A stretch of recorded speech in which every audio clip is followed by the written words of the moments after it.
wiilka Masar Maxamed Saalax ayaa lagu eedeeyay inuu yahay xaasid isla markaana necab yahay saaxiibkiisa cusub Ferran Wirtz kadib markii uu diiday inuu dhiibo kubaddu si fudud u dhalin lahaa goolkii ugu horeeyay tartan rasmi ah kooxda Liverpool intii lagu guda jiray gooshii 5 gool ee ka adkaadeen kooxda Inter Frankfurt tartanka Champions League. Taageerayaasha ayaa aad u dilaacay laacibka Masaarida kuwa hadallo kala duwan oo cara leh u soo mariyay baraha bulshada. dhacdan ayaa dhacday daqiiqadii ugu dambeeyay ciyaarta iyadoo Liverpool ay durba hoggaankiisa weyn u hayay. Saalax ayaana si u muuqato u doonay inuu isaga dhaliyo gool taa oo dhaawacday isku xirka kooxda gaar ahaan Wirtz oo ku fadhiya 155 milyan uga soo biray Anfield xagaagii hore balse weli aan shabaqa soo taaban.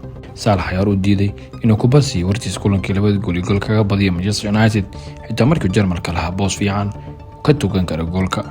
mar kale ayuu sameeyay qalad la mid ah kulankii Frankfurt isagoo doortay inuu isagu togto goolka halkii uu dhiibi lahaa saaxiibkiisa dhalin kara gool fudud.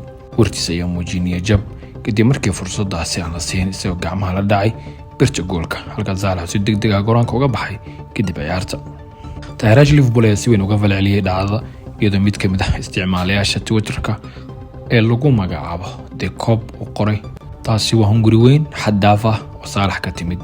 Wirtz wuxuu taagnaa meel bannaan ah si uu dhaliyo goolkiisii ugu horeeyay.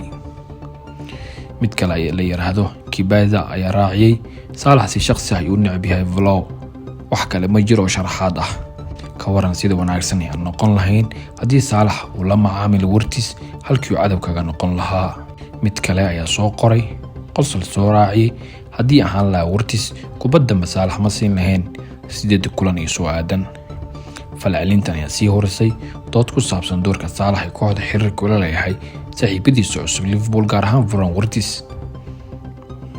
taageerayaasha ayaan qaab la yaab leh oo cara looga falceliyay xidiga isla Maxamed Saalax ayaa qudhiisa sameeyay waxyaabo taageerayaashu aad kaga caroodeen taa oo ahayd inuu bedelo sawiradiisii kooxda Liverpool ee u saarnay bartiisa Instagram-ka. xidiga ayaa leeyahay aad uga careysan yahay kursiga keedka ku soo bilowday Champions League kulankii kooxdiisa ay guusha gaartay. waana markii ugu horeysay tan markii uu soo biiray kooxda 2 kulan Champions League oo xidigan ku soo bilaaban kursiga keedkana oo ciyaarta ka daawada qaybtii koobaad sida aragta hab dhaqanka Maxamed Saalax.